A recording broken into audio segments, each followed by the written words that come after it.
வணக்கம், பாலச்சந்திரன் பேசுகிறேன். பெங்காலில் ஹில்சா அப்படிங்கிற ஃபிஷ் மீன் ரொம்ப டேஸ்டானது.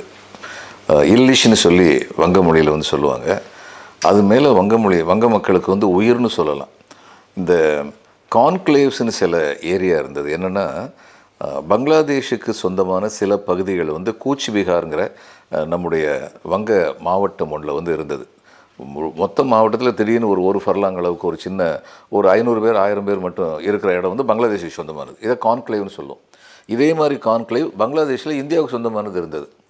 அப்போது என்ன டிசைட் பண்ணாங்கன்னா, ரெண்டும் பரிவர்த்தனை பண்ணிக்கிடுவோம் அப்படின்னு சொல்லி டிசைட் பண்ணாங்க. அப்படி டிசைட் பண்ணும்போது ஜோதிபாசு காலத்திலேருந்து அது இது ஆகாமல் இருந்தது, தீர்வு ஆகாமல் இருந்தது. அதை பற்றி இன்னொரு நாள் சொல்கிறேன்.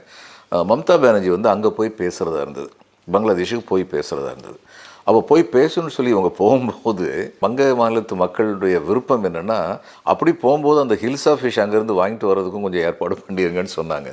அந்தளவுக்கு ஹில்சா மேலே அவங்களுக்கு பிரியம் ஜாஸ்தி. இதில் ரொம்ப முள் இருக்கும். இந்த மீனில் முள் எக்கச்சக்கமாக இருக்கும். ஃப்ரை பண்ணிட்டா சாப்பிட்றது ரொம்ப லேஸு. வங்கத்தை சேராத ஒருத்தருக்கு ஃப்ரை பண்ணிட்டா சாப்பிட்றது லேஸு. ஆனால் குழம்புல போடும்போது ரொம்ப டேஸ்ட்டாக இருக்கும். அது இந்த கடுகு எண்ணெயில் சமைக்கிறது தான் அவங்களுடைய விசேஷம். இதுக்கும் என்னுடைய அனுபவத்துக்கும் என்ன சம்மந்தம்னு சொல்லி கேட்டிங்கன்னா, லூத்தரன் வேர்ல்ட் சர்வீஸ்ன்னு சொல்லிட்டு ஒரு இது ஒன்று வாலண்டியர் ஆர்கனைசேஷன், ஃபாரின் ஆர்கனைசேஷன் அங்கே ஒர்க் பண்ணிகிட்டு இருந்தாங்க. அங்கே டெப்யூட்டி டைரக்டர் 2% டைரக்டர், அடுத்து deputy director Lutheran world service for the entire world ஒருத்தர் இருந்தார். இந்தியா ஆப்ரேஷனுக்கு விஎஸ்சி போனர்ஜி. ஏன் பேனர்ஜி இல்லாமல் போனர்ஜி அப்படின்னா, கிறிஸ்தவங்க ஆகிட்டாங்கன்னா பேனர்ஜியை போனர்ஜின்னு கூப்பிட்டுக்கிடுவாங்க. அதுலேருந்தே தெரியும் அவங்க கிறிஸ்தவர்கள்னு.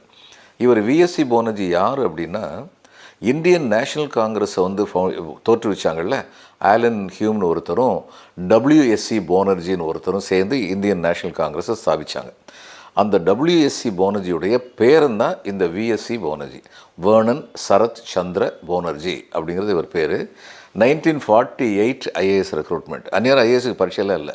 ஐசிஎஸ் வேண்டான்னு டிசைட் பண்ண உடனே இந்தியாவிலேயே இருந்த அதிகாரிகளை தேர்ந்தெடுக்கும் போது அந்த தேர்வு முறை வேண்டாம், தேர்வு முறை பற்றி பின்னாடி யோசிப்போம், உடனடியாக ஆஃபீஸர்ஸ் தேவைன்ன போது ஏர்ஃபோர்ஸில், நேவியில், ஆர்மியிலலாம் திறமையானவர்கள் என்று கண்டறியப்பட்ட அதிகாரிகள் அவங்கள கூப்பிட்டு ஒரு இன்டர்வியூ மட்டும் வச்சு அவங்களுக்கு ஐஏஎஸ் கொடுத்தாங்க.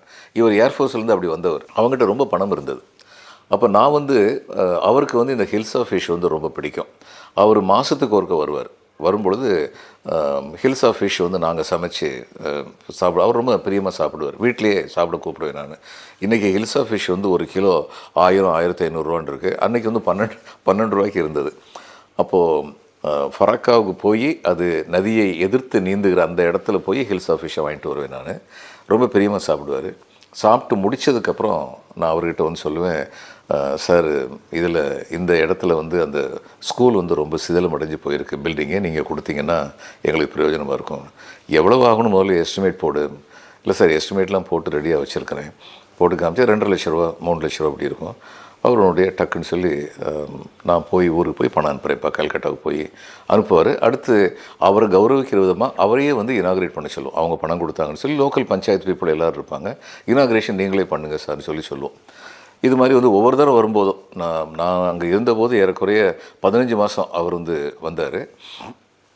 ஒவ்வொரு தடவை இது மாதிரி ஏதாவது ஒரு ஸ்கூலுக்கோ அல்லது கொஞ்சம் டியூப்வெல் போடணும்னு சொல்லியோ இது மாதிரி அவர்கிட்ட கேட்போம். அவர் உதவுவார்.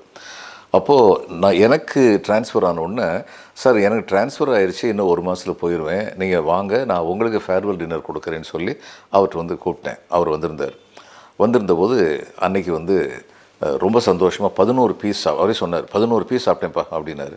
11 பீஸ் ஹில்சா அவர் எப்படி சாப்பிடுவார்னா, நான் சொன்னேன்ல ரொம்ப ரொம்ப இருக்கும்னு சொல்லி, இந்த பக்கம் ஹில்சா ஃபிஷ்ஷை வச்சுட்டு நாக்கு வச்சு ஏதோ தொழாவார், இந்த பக்கம் முள்ளாக வரும். அந்த வித்தையெல்லாம் நமக்கு தெரியாது. ரொம்ப அழகாக சாப்பிடுவார்.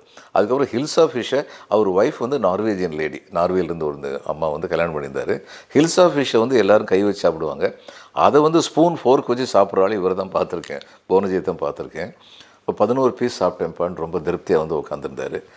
அன்றைக்கி நான் என்னமும் கேட்கல ஸ்கூலு, ஏன்னா கிளம்புற நேரத்தில் கேட்குற மரியாதையாக இருக்கான்னு சொல்லி. அதுக்கப்புறம் கொஞ்சம் யோசனைக்கு அப்புறம் என்கிட்ட சொன்னேன், இந்த ஹில்சா ஃபிஷ் விலை என்ன தெரியுமா அப்படின்னாரு. தெரியும் சார், 1.5 கிலோ வாங்கியிருந்தேன், 18 ரூபா ஆயிடுச்சுன்னு. இல்லைப்பா, ஒவ்வொரு பீஸும் 3 லட்ச ரூபா. நீ வந்ததுக்கப்புறம் நான் மொத்தம் 33 லட்ச ரூபா உங்களுக்கு கொடுத்துருக்கேன், இந்த 11 பீஸுக்கு நான் கொடுத்த விலை 33 லட்ச ரூபான்னு சிரித்தார். எனக்கும் சிரிப்பு வந்துருச்சு. அதுக்கப்புறம் அங்கே ரொம்ப மகிழ்ச்சியோடு போனார்.